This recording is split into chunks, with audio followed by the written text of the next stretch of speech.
अस्सलाम वालेकुम स्टूडेंट, आज का हमारा टॉपिक जो है वो फार्माकोग्नोसिस से रिलेटेड है। लास्ट लेक्चर में हमने अल्कलाइड्स के बारे में स्टडी किया था। अल्कलाइड्स ऐसे कंपोनेंट्स होते हैं या ऐसे कंपाउंड होते हैं जो नाइट्रोजन कंटेनिंग कंपाउंड्स होते हैं। अल्कलाइड्स फर्दर जब हमने इसके यूजेस पढ़े हैं तो इसके बहुत सारे यूजेस हैं कि ये जो है मलेरिया एंटी मलेरियल भी होता है, इसके अलावा एंटीपायरेटिक्स भी होते हैं और सर्कुलेटरी स्टिमुलेंट भी होते हैं। इसके फर्दर यूजेस होते हैं अल्कलाइड्स के। अल्कोहल पॉइजनिंग वगैरह में भी हम इसको यूज़ करते हैं।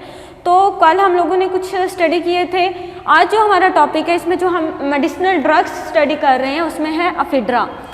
अफीड्रा जो है अगर हम इसको देखते हैं तो ये एक फॉसिलाइज्ड ड्रग्स भी हम इनको बोल सकते हैं और ये प्रिमिटिव होते हैं, बहुत प्रिमिटिव प्लांट्स हैं अफीड्रा, उनसे हम हासिल करते हैं।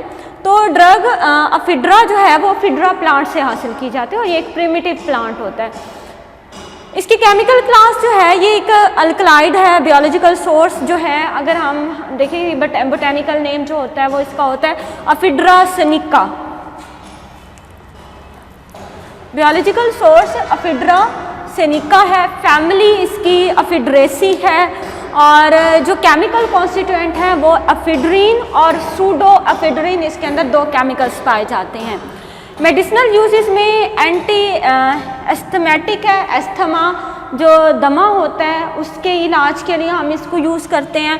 फर्दर ब्रोंको डायलेटर्स होते हैं। ब्रोंक्यूल्स क्या होते हैं कि आप लोगों ने स्टडी किया होगा लंग्स के अंदर के लंग्स जब हम स्टडी करते हैं तो लंग्स के अंदर जो है वो एक तो ट्रैकिया होता है, ट्रैकिया मज़ीद लंग्स के अंदर डिवाइड हो जाता है ब्रोंकाई और ब्रोंक्यूल्स के अंदर।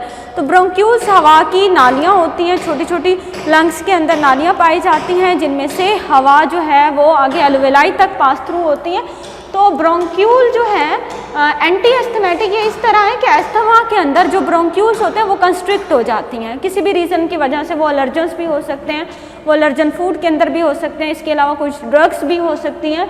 तो उसकी वजह से ये ब्रोंक्यूल्स जो है कंस्ट्रिक्ट हो जाते हैं। तो अफीड्रा क्या करता है, इन ब्रोंक्यूल्स को डायलेट करता है, फैला देता है, जिसकी वजह से जो है वो हवा का जो रास्ता है या एक्सचेंज ऑफ गैसेज है वो सही हो जाता है। इसीलिए हम इसको ब्रोंकियो डायलेटर के तौर पर यूज़ करते हैं और ब्रोंकियो डायलेटर की वजह से जो एस्थमा है उससे प्रिवेंट होते हैं।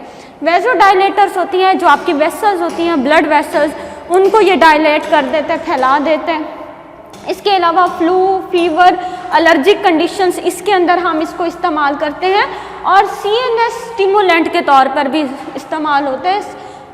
सेंट्रल नर्वस सिस्टम को स्टिमुलेट करने के लिए भी अफीड्रा को यूज़ किया जाता है। सेकंड पे जो हमारे पास ड्रग है वो है ओपियम। ओपियम की भी क्लास क्या है, अल्कलाइड्स है, बायोलॉजिकल सोर्स है, स्ट्रेक्नस नक्स वोमिका इसको हम बोलते हैं, फैमिली इसकी लेगोमिनेसी है और केमिकल कॉन्स्टिट्यूएंट इसके स्ट्रेक्नीन होते हैं, ब्रूसीन होते हैं और वोमिसिन इसके अंदर केमिकल पाए जाते हैं। इसके मेडिकल यूजेस अगर हम देखते हैं तो ये सर्कुलेटरी स्टिमुलेंट है कि आपके जो सर्कुलेटरी सिस्टम होता है जिसमें आपके हार्ट हो गया, ब्लड वेसल्स हो गया, उसको ये स्टिमुलेट करते हैं। बिटर टॉनिक होता है, टॉनिक ऐसी ड्रिंक्स होती हैं जिसके अंदर जो है वो क्यूनिन पाया जाता है। तो ये बिटर टॉनिक के तौर पर भी हम इसको इस्तेमाल करते हैं। और increased tone of intestine used in alcohol poisoning. Alcohol poisoning के अंदर भी हम एंटीडोट के तौर पर इस्तेमाल करते हैं। इम्प्रूव एपेटाइट एंड डाइजेशन, इसकी वजह से जो है एपेटाइट, भूख जो है वो इम्प्रूव उसको करते हैं, एपेटाइज़र के तौर पर हम इस्तेमाल करते हैं और डाइजेशन निज़ाम का जो अमल है उसको ये बेहतर करता है। सेकंड हमारी थर्ड पे जो हमारी ड्रग है वो सिंकोना बार्क है। बायोलॉजिकल सोर्स इसका है सिंकोना सुसीरिब्रा। सिंकोना सुसीरिब्रा इसका बोटेनिकल नेम है, फैमिली रुबेसी है, इसकी केमिकल कॉन्स्टिट्यूएंट क्यूनिन है, क्यूनिडीन है और सिंकोनिन इसके अंदर केमिकल्स पाए जाते हैं। मेडिकल यूजेस हैं, एंटी मलेरियल है, मलेरिया से प्रिवेंट करते हैं, एंटीपायरेटिक होता है, रिड्यूस और प्रिवेंट फीवर, एनाल्जेसिक होते हैं, रिलीफ पेन, अरिदमिया होते हैं, कि हार्ट एक कंडीशन है, यानी कि हार्ट डिजीज़ होती है जिसके अंदर जो है वो हार्ट बीट जो है वो बहुत ज़्यादा फास्ट हो जाती है। और डायसेप्सिया पेन इन अपर एब्डोमेन, ये एक ऐसा बीमारी है जिसमें आपके एब्डोमेन के अंदर, पेट के अंदर दर्द होता है।